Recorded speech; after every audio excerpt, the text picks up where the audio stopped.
الله أكبر الله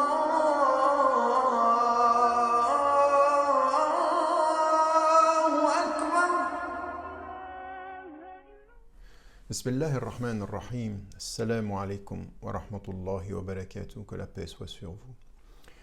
Nous traitons aujourd'hui de la personne et du messager Jésus, alayhi salam, Isa, alayhi salam, une figure centrale du Coran, essentielle dans l'ensemble de la tradition, et qui fait qu'une musulmane ou un musulman devient musulmane et musulman quand elle et il reconnaît l'ensemble de tous les prophètes qui ont précédé le dernier des prophètes, Muhammad alayhi salam, que la paix et la bénédiction de Dieu soient sur lui. Ici, ce que nous savons de Jésus dans le Coran, il y a énormément de choses à dire sur le plan de sa psychologie, sur le plan de sa spiritualité, sur le plan de sa façon d'être avec les êtres humains. Nous ne pourrons pas tout voir, mais ce que nous voulons mettre en évidence, c'est, dans la tradition musulmane, il est avant tout un messager. Il n'y a absolument pas d'idée d'incarnation, pas d'idée d'un être humain qui serait Dieu. Non, il est un messager.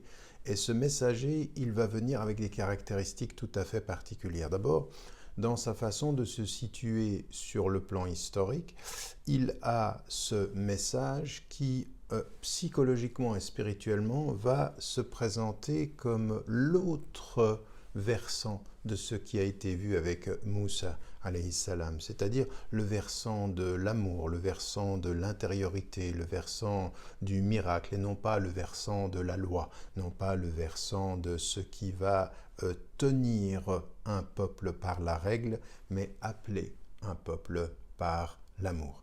Et donc ici, il y a dans la tradition musulmane cette même référence, cette même particularité, et ce qui nous est dit immédiatement, c'est comme nous l'avons vu avec Maryam, Marie, sa maman, eh bien, il est Isa ibn Maryam, il est Jésus, fils de Marie. Et ici, il faut revenir à cet essentiel-là, c'est-à-dire qu'il est un être humain avec toutes les caractéristiques de cette humanité qui nous définit. C'est ce qu'on trouve dans le Coran comme un rappel aux gens du livre. A'udhu billahi minash shaitanir rajim. Bismillahir rahmanir rahim. Ya ahlal kitabi la taghlu fi dinikum wa la taqulu ala Allahi illa al-haqq. إنما المسيح عيسى بن مريم رسول الله وكلمته ألقاها إلى مريم وروح منه فآمنوا بالله ورسله. Ô vous les gens du livre, n'exagérez pas dans votre religion et n'y dites sur Dieu que la vérité. Le Messie, Jésus, fils de Marie, n'est qu'un messager de Dieu. Sa parole qu'il envoya à Marie est un souffle de vie venant de lui. Croyez donc en Dieu et en ses messagers. Cette première caractéristique est importante. Il n'est qu'un être humain, mais il y a deux choses qui apparaissent dans son expression humaine. La première, c'est il est son verbe, sa parole, donc il va porter le verbe divin et il est habité par le souffle, par le Saint-Esprit. Et ce souffle-là, effectivement, tout ce qui va mettre en évidence, eh bien, la réalité de cette spiritualité, de cette intimité, de cette relation à l'amour, de cette relation à l'intime de la foi, ce qu'on appelle aussi l'universel dans notre intimité. Et donc ici, il y a cette particularité. Il est un être qui va avoir des caractéristiques particulières. Il fait des miracles selon la tradition musulmane.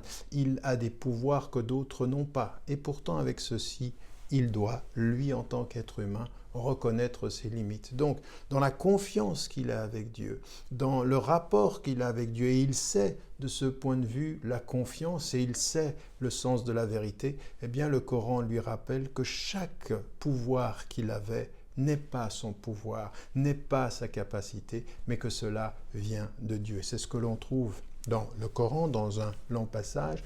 A'udhu billahi minash shaitanir rajim. إذ قال الله يا عيسى ابن مريم اذكر نعمتي عليك وعلى والدتك إذ أيدتك بروح القدس تكلم الناس في المهد وكهلا وإذ علمتك الكتاب والحكمة والتوراة والإنجيل وإذ تخلق من الطين كهيئة الطير بإذني فتنفخ فيها فتكون طيرا بإذني وتبرئ الأكمه والأبصر بإذني.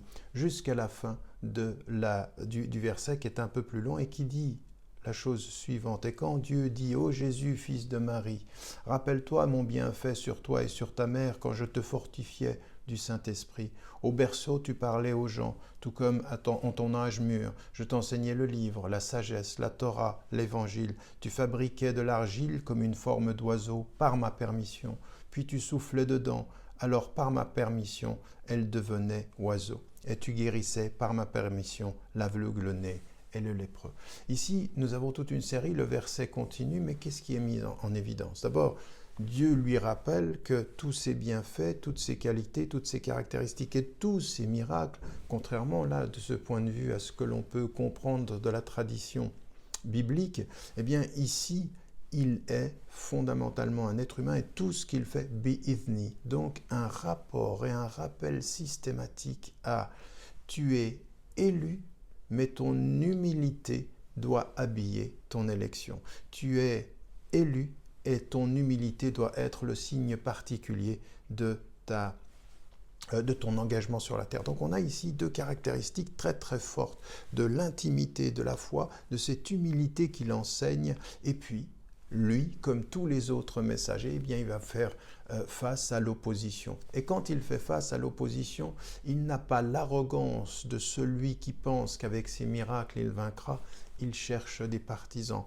Homme parmi les hommes, il a besoin de gens qui vont le soutenir et qui vont être essentiels à l'accomplissement de sa mission. Et donc ceci aussi est important, c'est-à-dire le sens de la responsabilité individuelle, cette psychologie de « je suis responsable devant Dieu », mais cette humilité devant les hommes, je n'y parviendrai qu'avec l'aide de mes sœurs et de mes frères en humanité, parce que ce message-là a besoin de l'humanité pour se réaliser. C'est quand il voit l'opposition parmi son peuple, parmi les gens, il cherche des partisans, et c'est ce qu'on trouve également dans le Coran. أعوذ بالله من الشيطان الرجيم فلما أحس عيسى منهم الكفر قال من أنصاري إلى الله قال الحواريون نحن أنصار الله آمنا بالله واشهد بأننا مسلمون.